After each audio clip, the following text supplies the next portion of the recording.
Magnus, congratulations, Thank Captain. Cheers. What does this mean to you?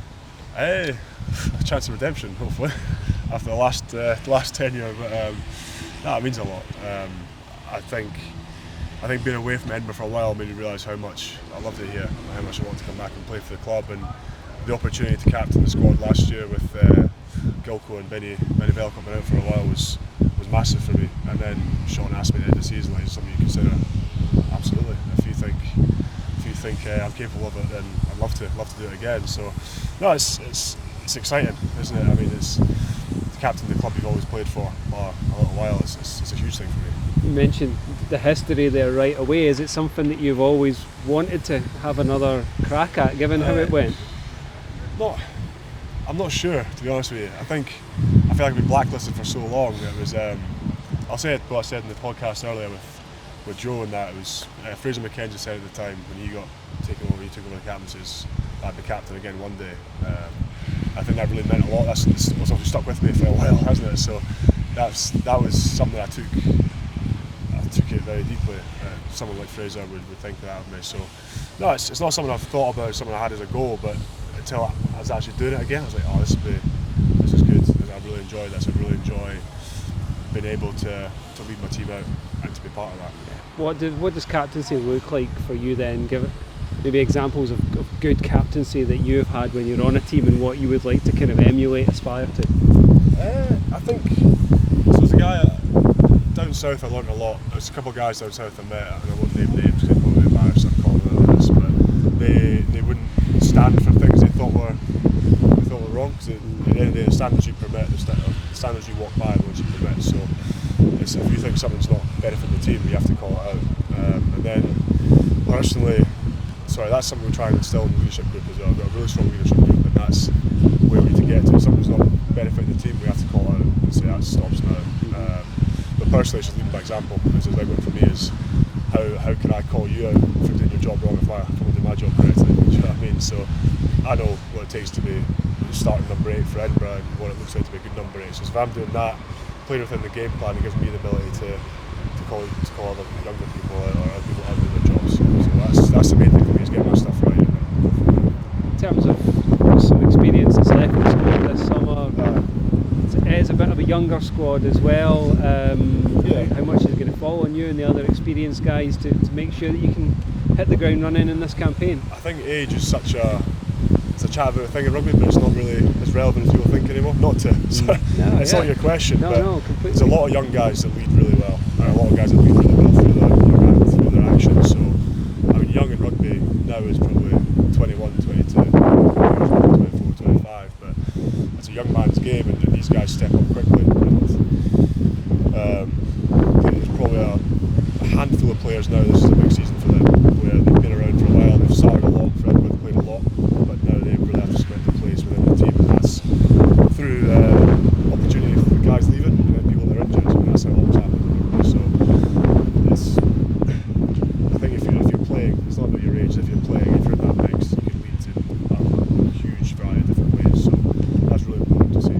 Do you feel in a place where you will be playing your best rugby again this year, kind of re-bedded in, worked under Sean for a year now? Yeah, I think naturally when you come back and you play for any team, it takes a little while to pick up the game plan. But the game plan's solid, the game plan's good, and I think where we got to last season with the leaders within the game in terms of us taking responsibility for it, that's carried on. That's carried over after 7 weeks off we had in the summer into pre-season, and we've been leading already, pushing standards. So I'm really excited. I'm really excited for that first game to Edinburgh away. They were a bogey team last year as well, so we need to get over that, to get a good 5 points away from home, and Edinburgh would be huge for us. I just wanted to know, in the kind of since 2017, how much you feel you've changed as a person and as a player. As a person, it's just grown up. I think when that happened back in the day, I was not necessarily ready for it. I think Cockers probably saw something in me that I didn't know that I had. I think after that as well, that was a huge learning curve. That was a huge learning curve in terms of, I've said it before in the media, Cockers gave me an opportunity. He said, this is done, the line in the sand's here, whatever happens, but now you've got a chance to prove yourself. And I was out of contract as well, and that end of that season was one of the most fond seasons. I've got the most fond memories of that season. started for Edinburgh in Glasgow games in the quarter-final we had, well, both quarter-finals, and I look back on that fondly in the end. Again, it's just growing up. I think leadership styles are developed with who you spend your time with, and you look at guys who've captained the club and been leaders. You've got Ben Velcott, for example, Gilco, Jamie, to name but a few, but all these guys lead by example first. Gilco speaks a lot, but he's earned that respect over, what is he now, 35 or something, over too many years. And Ben Velcott, again, hugely talented player, leads by example. Jamie Ritchie leads by example. So it's, when you're around these people, it brings you up naturally. You don't have to be told to do this. You look at them and think they're smashing it every day. I need to do that to be able to position, to challenge them, you know. But then, as a player, I think it's physically I've developed as well. But back in that day, I was probably 106 kilos and 10 kilos heavier now. But it's just realising where you fit in within a team as well, and realising your strengths. I'm a ball carrier, and it's just that positional physical maturity is big as well. So I think I've hit that as I stand here now. Yeah. Did you have any conversations with Ben and Grant about the position and you taking over, them giving you any advice maybe? No, I mean, we all. I said this in the podcast earlier with Joe again. You know, like, I might be named as captain, but we're all in the same leadership group. It's not a captain. It doesn't change anything. You know, it's just I'm the person that does the toss before the game, but I'll still lead the way I did last year. Those guys will still lead exactly the same way they did, and we're all still part of the same leadership group. So no, it's not something like there's nothing's changed essentially. Yeah, sorry if I've been roundabout. And I'd be remiss if I didn't ask, have you got a kind of Scotland call-up in your eye line? Is that something you're thinking about? Oh, I'll give you the same answer that I give everyone. It's not something I think about it, but the thing is, in my tunnel vision, is play well for Edinburgh.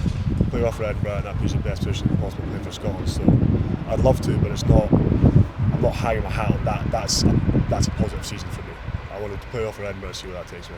Well, playing for Edinburgh last year, I think you ended on a high. How do you take that one step further this season?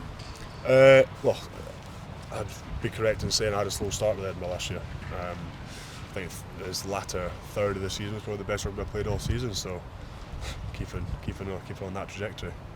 Perfect, thank you. Awesome, man. Brilliant.